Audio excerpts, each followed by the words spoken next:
Na quinta-feira foi sancionada pelo presidente Luiz Inácio Lula da Silva e publicada no Diário Oficial a lei que cria o Sistema Brasileiro de Comércio de Emissões de Gases de Efeito Estufa, conhecido como mercado de carbono. A regulamentação traz clareza quanto a fatores que afugentavam instituições e, consequentemente, investimentos do país. Agora, o governo federal precisará regular a norma por meio de um ou mais decretos.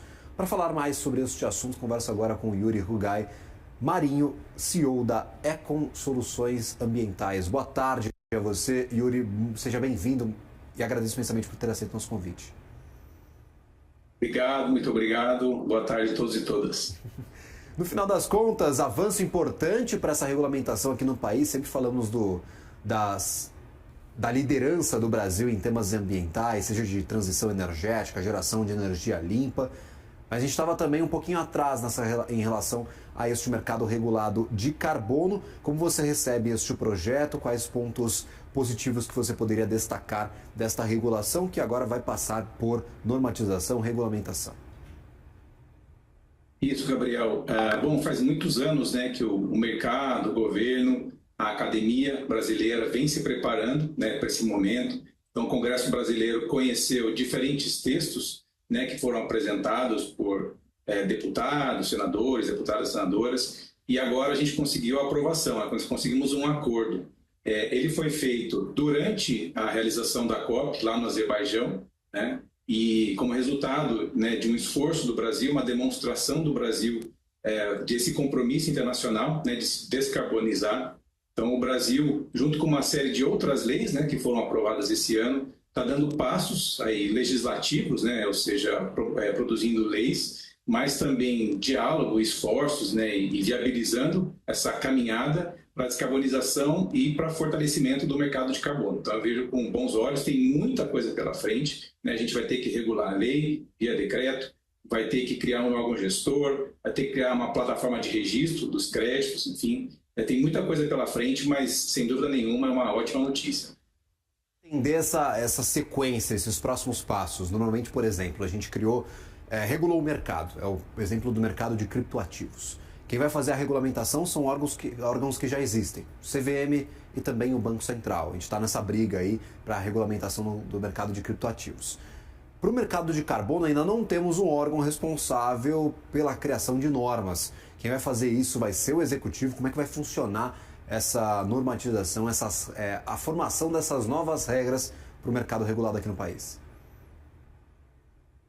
A lei 15.042, né, foi esse número que ela ganhou, ela prevê uma instituição chamada órgão gestor, né? Então, esse órgão, essa instituição, vai ser responsável por criar algumas normas, né, podem ser portarias, resoluções, vai criar algumas regras, né, de operação e vai ditar, né, os rumos, né, vai criar as condições para esse mercado acontecer. A gente tem também um comitê ministerial, né, formado por vários ministérios de Brasília.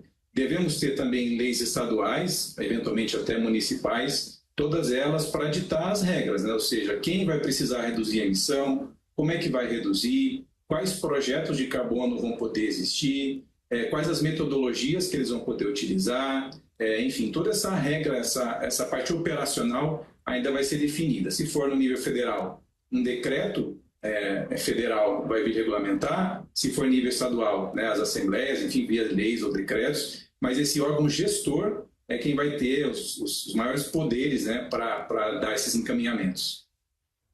Perfeito. No final das contas, quais são os principais pontos a serem atacados agora pela norma? Já temos um mercado que ele é voluntário no país. Há, por exemplo, iniciativas de tokenização de área preservada, de captura de carbono. Então há algo extraoficial, não regulamentado. A gente não está falando de mercado de carbono especificamente, mas está falando de outras alternativas a este mercado. Para o mercado regulamentado, agora efetivamente avançando com estas normas, o que é primordial de ser atacado, na tua opinião, que não pode faltar para que nós tenhamos um ambiente seguro para a negociação desses ativos? Gabriel, é isso. Você falou do mercado voluntário, né, que é o que nós temos. Esse mercado voluntário, o Brasil já tem algumas experiências, positivas, algumas experiências negativas. E as experiências negativas, né, que nós tivemos estão mais relacionadas à titularidade das áreas, né? Ou seja, nem sempre a documentação está em ordem, a dificuldade de se contabilizar o crédito emitido, né? Ou seja, nesse lugar aqui, com esse projeto, já emitimos crédito, é a primeira vez, é a segunda vez, tem sobreposição. Se acontece alguma coisa de errado, quem vem penalizar, né? Quem vem investigar? Então, essas são as dores que a gente já vive com o mercado voluntário. No mercado regulado, esses pontos foram atacados, esses pontos foram tratados, né? Então, a gente deve ter instituições, né? Então, temos o Ministério Público, temos as polícias, inclusive a Polícia Federal. Então, a gente consegue, via mercado regulado brasileiro, ter um pouco mais de condição de enfrentar esses pontos, investigar, penalizar, reportar, controlar. Então, a lei ela veio preparada para isso, boa parte dos diálogos ocorreu em torno dessas questões, e a gente está, de fato, um pouco mais amparado agora para esse mercado.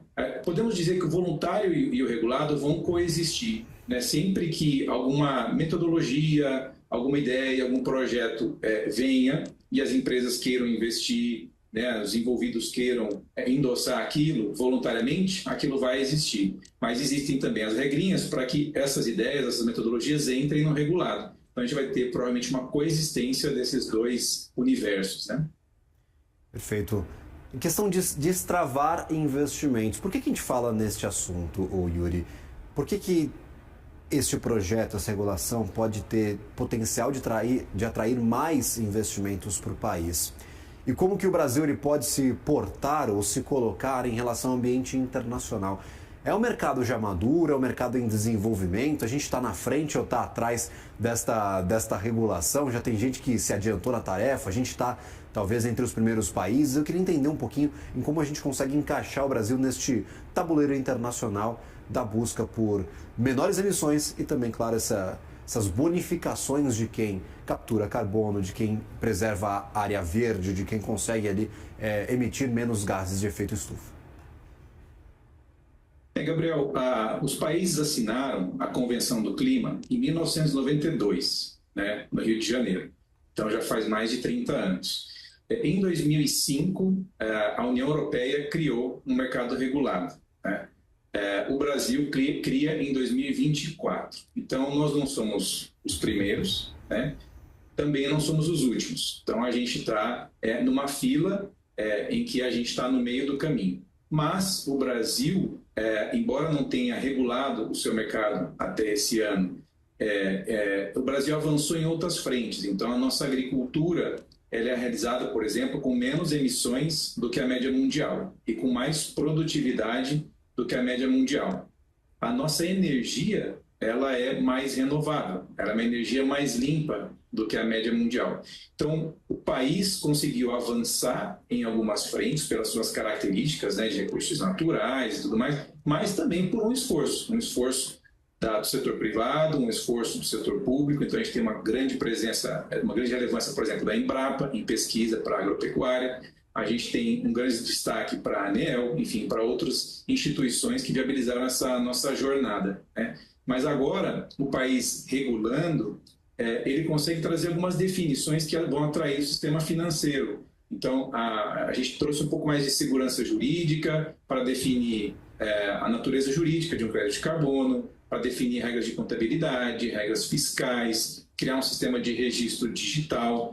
Então, com isso, os poucos milhões de dólares que a gente circulava do mercado de carbono voluntário brasileiro, agora tendem a ser alguns bilhões de dólares, né? Como é que esses bilhões de dólares eles vêm? Para investir, de novo, em novas tecnologias, novos projetos, para redução de emissão, para elaboração de projetos de carbono, para mudança, enfim, da nossa matriz da indústria. Então, são muitos os investimentos, sejam para a gente bater as metas de descarbonização, sejam como oportunidades mesmo de receita. O salto vai ser realmente significativo. Sempre que a gente fala aí de controles ambientais, cada país tem confiança apenas nos seus órgãos, nos seus procedimentos, nos seus processos. A gente viu, por exemplo, isso acontecer com a discussão do acordo União Europeia-Mercosul, em que no finalzinho das discussões só saiu do lugar porque a União Europeia aceitou receber os informativos que já são produzidos aqui internamente no Mercosul, ou seja, os relatórios que eles recebem de países como o Brasil, também a Argentina, de controles ambientais. Mas sempre há muita desconfiança. Será que a regra está sendo aplicada da maneira certa? Eu confio neste procedimento ou não? O Brasil pode ser um ponto de origem na maior parte destes créditos de carbono mundiais, já que nós somos praticamente vanguardistas aí em muitas das tecnologias de geração de energia limpa. A gente, por exemplo, tem biocombustíveis aplicados no cotidiano da população, como é o caso do etanol. A gente tem, por exemplo, biodiesel também em desenvolvimento pela Petrobras. Mais da metade da nossa matriz energética ela vem diretamente de hidrelétricas, outra grande parte de eólica, uma parte pequena de solar, mas muito diversificada essa nossa matriz. O Brasil pode ser um polo de exportação, um polo de geração desses créditos de carbono. E outra, é um problema essa não padronização dos procedimentos internacionais para a geração desse crédito de carbono e como isso pode ser discutido nos próximos meses. Gabriel, o Brasil pode sim ser um exportador, né, de soluções ou um exportador de crédito de carbono, mas isso vai depender de algumas questões, né? Então, a gente como país assumiu um compromisso, né, que a gente deu o nome de NDC, né? É um compromisso que o Brasil apresentou lá no Azerbaijão do que ele vai fazer como contribuição para o planeta, né? Porque assinou a Convenção do Clima, assinou o Acordo de Paris, então ele vai mostrar como ele vai reduzir as suas emissões. Em boa parte, isso está relacionado a reduzir desmatamento. Antes da gente poder exportar crédito de carbono, exportar soluções, a gente vai ter que bater as nossas próprias metas. Então, existe uma discussão, né, da capacidade real do Brasil de bater as suas metas, né, assumir os seus compromissos, vencê-los, e aí naquilo que for adicional ele poder exportar. Então, existe essa discussão, eu acredito que a gente consegue sim vencer isso, né, e trazer um adicional, mas além disso, a gente também precisa fazer os acordos via artigo 6º do Acordo de Paris. O que é isso? Então, em 2015, os países se reuniram, né, se reúnem todos os anos nas COPs, e combinaram, né, lá em Paris, nesse acordo, um mercado internacional regulado, né, pela Convenção do Clima. E ali foram criadas as regrinhas para que, por exemplo, o Brasil e a Argentina pudessem enviar créditos de um lado para o outro, ou Brasil e Dinamarca, Brasil e Japão.